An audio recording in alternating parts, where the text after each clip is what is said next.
오늘은 유다의 탄원 중보, 유다의 탄원 중보 이런 제목으로 말씀을 상고합니다. 이제 요셉이 마지막 시험을 형들에게 했을 때 바로 가장 중요한 포인트가 뭐였냐면 이제 막내 베냐민을 붙잡아 두기 위해서 그에게 은잔을 숨겨가지고 발각되게 했어요. 그래서 지금 요셉은 그 은잔이 발견된 그만 여기 남아있고 나머지는 다 가나안 땅으로 가라. 너희 양식 가지고 가서 가족들을 살려야 된다. 그런데 그렇게 할 수가 없잖아요. 그래서 그 중에 대표로 유다가 나서서 이제 탄원을 해요. 이것이 영적인 면에서는 중보, 아주 중요한 그 원리를 설명하고 있어요. 그러니까 요셉과 그 자기들 형제와 또 집에 있는 그 아버지 이 두 사이를 이제 유다가 책임지고 나서서 탄원 중보를 해서 결국은 이제 모든 것이 아름답게 해결돼요. 그래서 45장으로 넘어가면 바로 요셉이 자기 신원을 밝히고 이제 형제가 해우하고 또 아버지께 또 통보해서 온 가족이 다 애굽으로 내려오고 이래서 이제 하나님의 목적이 딱 성취가 되는 거예요. 요셉이 쓰임 받았어요. 오늘 이제 그 결정적인 변화가 바로 유다의 말에 의해서 이제 풀어지기 시작합니다. 그렇기 때문에 이 성경은 이렇게 일반적인 얘기를 쭉 하는 것 같은데 사실은 그게 아니고 성경의 깊은 그 원리를 보여주는 거예요. 바로 유다는 지금 야곱의 12아들 중에 네 번째 아들인데도 영적 장자권을 이제 가지게 됐고 바로 여기서 드러나요. 유다가 다른 위의 형들은 셋은 꼼짝도 못하고 있는데 넷째인 유다가 이미 아버지하고 약속했고 바로 그 약속대로 여기서 자신이 중보를 해서 책임지고 그래서 결국 문제가 풀려요. 그래서 예수 그리스도는 이 유다의 씨로 오셨어요.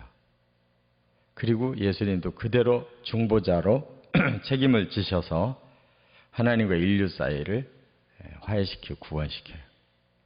아주 놀라운 이 비밀이 여기 44장 14절부터 33절에 있는 겁니다.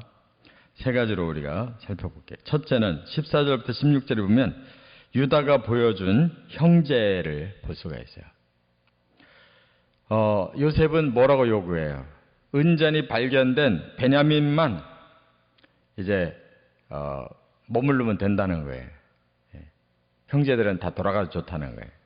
그런데 유다는 나서서 뭐라고 했냐면 우리 모두가 다 노예가 되겠습니다 하고 공동 책임으로 그걸 얘기해요. 왜냐하면 이제 자기들은 누구 한 사람에게로 그걸 지을 수가 없다는 거예요. 지금 막바지에 왔어요. 유다가 바로 이렇게 우리 모두의 책임입니다 하고 함께 노예되겠다고 했을 때 이게 풀어지기 시작한 거죠. 여기서 이기적인 생각을 갖고 뭐 할 수 없다. 베냐민만 남고 돌아가자. 그러면 문제 안 풀리는 거예요. 더 꼬이는 거예요. 그런데 책임감을 가지고 형제를 발휘해서 우리 모두가 노예가 되겠습니다. 이렇게 나갔기 때문에 이제 풀리기 시작한 거예요. 이와 같이 그 형제들이 요셉을 팔아먹었던 자들이잖아요. 죽이려고 했던 자들이고. 근데 이제는 베냐민에 대해서 함께 책임지려고 하고 함께 사랑으로 동행하려고 하는 자세로 변해 있어요. 그 성숙해지고 변화된 모습이 이제 유다를 통해서 대변되잖아요. 그러니까 그만큼 이제 시험을 통해서 많이 변화된 겁니다. 사람은 영적 훈련을 받기 전에는 전부 이렇게 이기적이에요. 자기밖에 몰라요. 오직 자기만 괜찮으면 다 되는 거예요. 그런데 지금 베냐민이 이렇게 사로잡히게 되니까 요셉을 팔아먹던 형들이 바뀌어가지고 다 같이 놓여야 되겠다. 그 정신이 살아나니까 문제가 풀리는 거예요. 두 번째, 17절부터 31절까지 보면 유다가 보여준 부모 공경. 아버지 때문에 자기들은 그렇게 할 수가 없다는 거예요. 왜냐? 아버지가 이 12아들 중에서도 특별히 이 마지막 두 아들 요셉과 베냐민을 사랑했어요. 이 형제들의 입장에서 볼 때는 그거 인정하고 싶지 않는데 그대로 여기서 인정해요. 우리 아버지에게는 라헬이라는 아내를 사랑했고 거기서 나온 아들이 둘인데 그 중에 하나는 이미 죽었다. 남은 한 아들에게 아버지는 온갖 사랑을 다 쏟고 있다. 그래서 아버지의 생명과 그 아들 베냐민의 생명이 묶여 있다는 거예요. 베냐민이 여기에서 머물러 있다면 아버지는 그 아들 때문에 슬퍼서 죽을 거다는 거예요. 어떻게 아버지의 죽는 일을 우리가 볼 수 있냐. 그러니까 아버지를 위해서라도 그렇게 할 수 없습니다. 그런 거예요.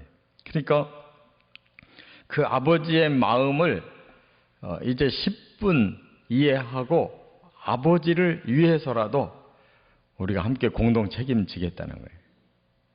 그 얼마나 변화됐어요.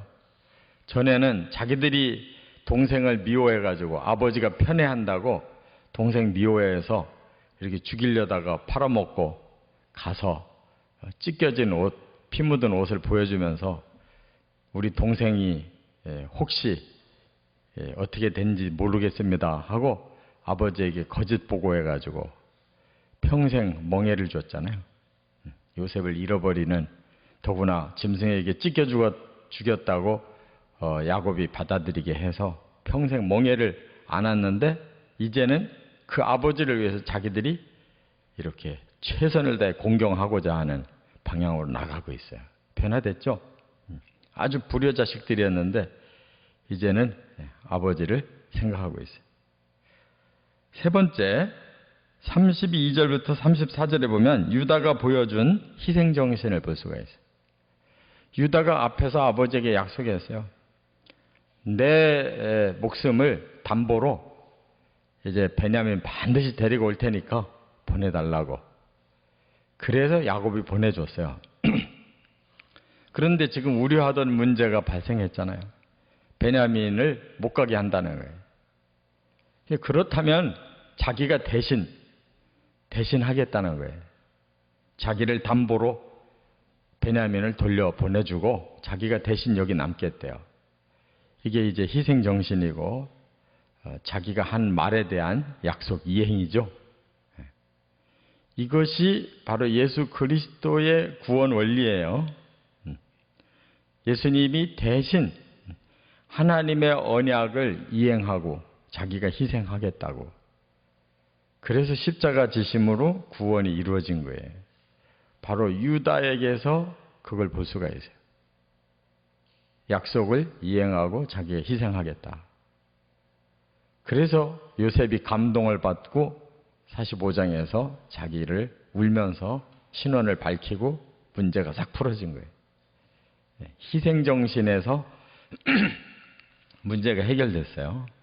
그러니까 유다의 이 희생정신이 바로 이 모든 문제를 해결한 것처럼 바로 유다의 씨로 오신 예수 그리스도가 바로 그 희생으로 모든 문제를 해결하고 인류를 구원하셨습니다. 그렇게 12아들 중에 유다의 씨로 예수님이 오시는 게 가장 합당한 그런 이유를 여기에서 제공해 주고 있어요. 유다는 이때부터 아주 귀하게 메시아의 계보의 그 주인공으로 나타나는 걸 볼 수가 있어요. 우리도 바로 이런 마음, 형제, 부모 공경, 자기 희생, 이러한 정신이 모든 문제를 해결해 나갈 수 있다는 거 깨닫고 힘써 살아가시기를 주의 이름으로 축원합니다.